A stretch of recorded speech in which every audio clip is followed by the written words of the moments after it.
The pocket shots were good, but the spares were off today. I really have to improve with that. What are you doing? I had a great time today with everybody. Good morning. No, it's not. It's afternoon. It's 4 o'clock. I don't know where good morning came from. It doesn't really matter. Okay, Mike, what'd you learn today from your experiences with your league play? What'd you learn? You learned that you should pick up spares, right? And you missed a lot of spares, and you were particularly bad at picking up the 7-pin and the 10-pin. But what did you learn about that? You learned that if you go to a place, even though you're not comfortable with it, it works. And that's exactly what I did. I moved out to almost in front of the return to a place that I knew where I had picked up them before, and there you go. I made them with ease. This is no problem. So I did learn that. Also today, I would bold on lanes 20 and 21. It's 21 and 22 at Diamond Lanes in Houston, Texas, out north 45, out toward the 1960 area. Spring, North Houston, Long Island out there. Well, I had been bowing in there for, last several months, and I've had pretty good success with the Purple Hammer, so I didn't want to not use the Purple Hammer. I wanted to use it. But I also just bought this Black Widow, and I was kind of anxious to use it also. And so when I warmed up, I used it, the Purple Hammer and the Black Widow, but elected to say, okay, I'm going to just keep the Purple Hammer. And the first game, I didn't do very good. I bowled a 144, which is, not good. Second game, I said, well, I'm going to, what's the point in staying like that? But I had strike 4 on 4 straight occasions on the lane 22, so I didn't want to change the Purple Hammer off of that one. But on lane 21, I sucked. I couldn't do anything right over there. So I said, okay, Mike, what are you going to do here? So I elected to use the Black Widow on lane 21, the Purple Hammer on the other lane, and my old rubber Manhattan ball to pick up spares with. I was thinking maybe I ought not use it because my spare shooting has sucked lately. So, but it's the best choice because I did said, okay, I'm not going to use it because I keep missing. So I picked up the Purple Hammer. Sure enough, it curved about, this much, and I missed the spare with the old, that Manhattan rubber ball. It don't move hardly any. So, anyway.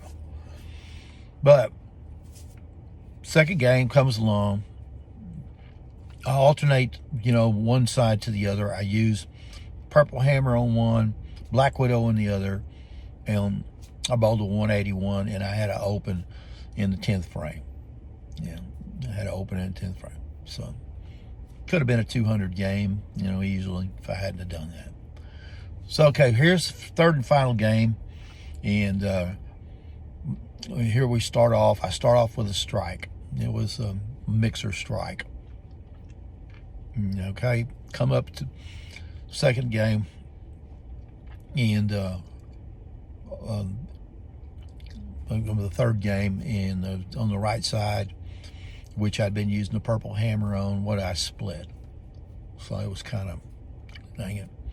But I came back in and thought, okay, well, we'll see what happens. Next frame on the left side over there, I had a 10, ringing 10. Okay, I hit it good. I thought for sure that was a strike, but nope, no cigar. All right, so here I've been all tensed up and everything, and not been too good with the spares. And sure enough, I missed the 10-pin. And I said, well, the only way I'm gonna get this game straightened out is if I hit 5 in a row.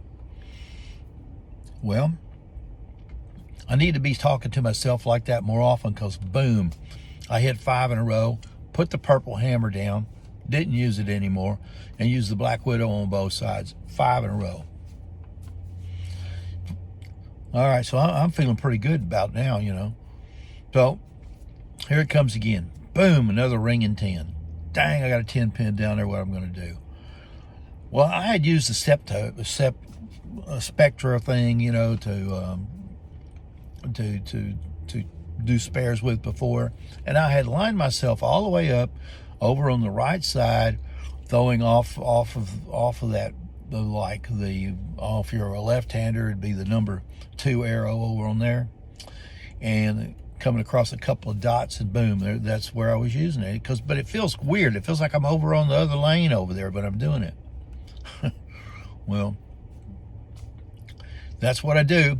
I get over there, nailed it. Okay, and I thought I was feeling pretty good about myself then, because I really needed that. I think it was about the 9th frame then, and that was a foundation frame, and I sure did need it.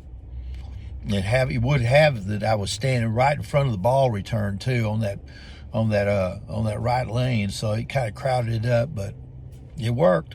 There you go. And I knew it would work. I just felt always uncomfortable about standing over there like that. But to heck with that, I'm not going to feel uncomfortable about it. I'm going to go with what works, okay? And that works. And it works often, too. So I move over to the other lane, and boom, 3 in a row. So my last 9 shots could have all struck. Actually, last 10 of them could have been strikes. And so I ended up with a 225 at a 550, something like that series, which that wasn't too bad. 183 average for the day. So it was a successful day, but you know, I'm still building to where I want to go. I want to make every one of those dadgum spares. And to get my average above 200, I'm going to have to be a 90% spare shooter. 90%. Or more, you know. But 90%. If I can make 90% of the spares, then I'm going to be over a 200 bowler, and that'll be fine. I mean, I'm looking like now. I'm pretty sure that just a little bit of luck, I'll bowl 300. So anyway, that recaps my day, and I had a great day bowling with my deaf friends, and they can really block things out. They're great guys. All right, Mike. Carry on, keep on rolling. I need to make an amendment to what I said in my video there about opening in the 10th frame on the second game. I did not open in the 10th frame on the second game. I opened in the 10th frame of the first game. Second game had several misses, you know, the 10 pin and 7. That cost me dearly. But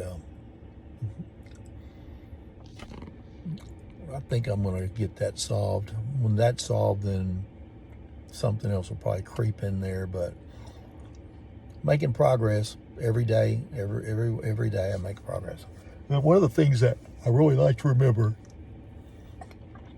is from the guy from Art of Bowling that I saw on YouTube and on the Facebook page. 1 frame, 1 game. That's all you can do, you know. 1 frame, 1 game. And don't worry about that score. It'll take care of itself. You just got to work yourself what's in front of you. You know, remember what you did the last time. Maybe make a mental note. You know, if you were on too heavy on the head pin, if you hit it light, you need to go right. If you're too far left, you know, Brooklyn, go a little further to the left and make it work. So those things, you know, I'm learning to do, and which I didn't know about before. But the more you learn how to manage the lane itself and what's brought before you, the better the score is going to be, the better bowler I'm going to be. Even with the limitations that I have, at least I can correct some of those issues. Knowing, you know, what the problem is a lot of it. Just understanding the challenges you face.